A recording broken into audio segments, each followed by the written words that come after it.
tutit. Meron po tayong gagawin ngayon. Washing machine ulit. Manual naman to. Eureka. EWM 650D Elite. Ito. Sabi ni may-ari, daw mag-wash eh. Tingnan natin ha. Saksak muna natin.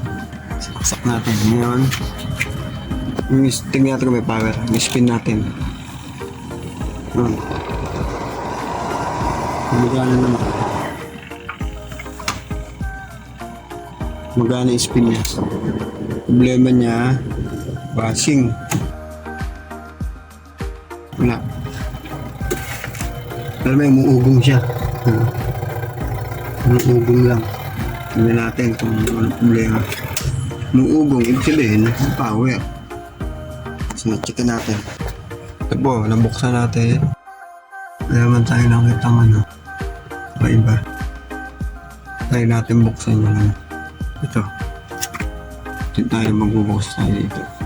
Naksak ko din natin sa expander natin. Tignan natin kung may yan siya. Kuryente. Meron siya kuryente. Tingnan sa ilalim tayo. Hinahanap natin yung linya na capacitor para sa wash motor. Ito. Yan. Ito ta.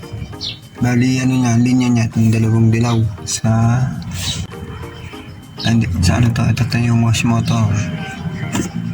Yan, dilaw. Parehas dilaw. Ito sa spin to. Pag dalawa kasi yun 2 in 1. Ito ang spin, ito wash. Putulin natin, check muna natin. Bali, ito na po yung na-reading natin.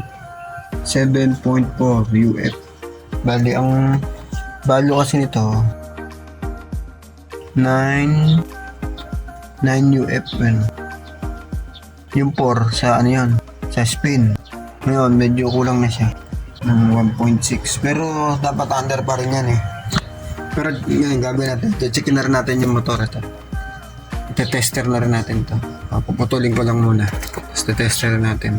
So, bali ito po. Mag-check tayo ng resistance po. Bali, dito tayo sa blue. Tingnan natin kung reading niya. 29.7. Tapos dito tayo sa isang dilaw uli. Capacitor line. Parehas. 29.7. Isa, 29.7 din. So, equal sila. Tama yun. Ngayon, kailangan makakarid tayo dito na pag pinag-plus mo yung dalawa. So, pagdikitin natin. Yan, 59. Pasok po yan.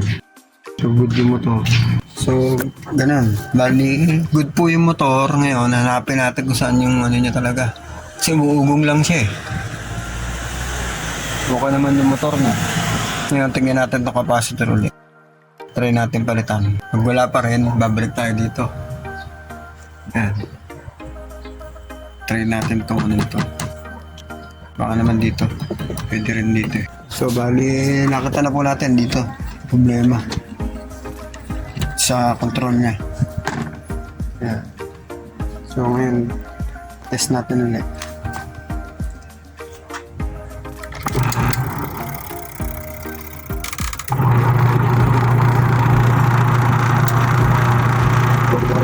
Siya. Pagandito yun po. Salamat. Sasara ko na lang siya.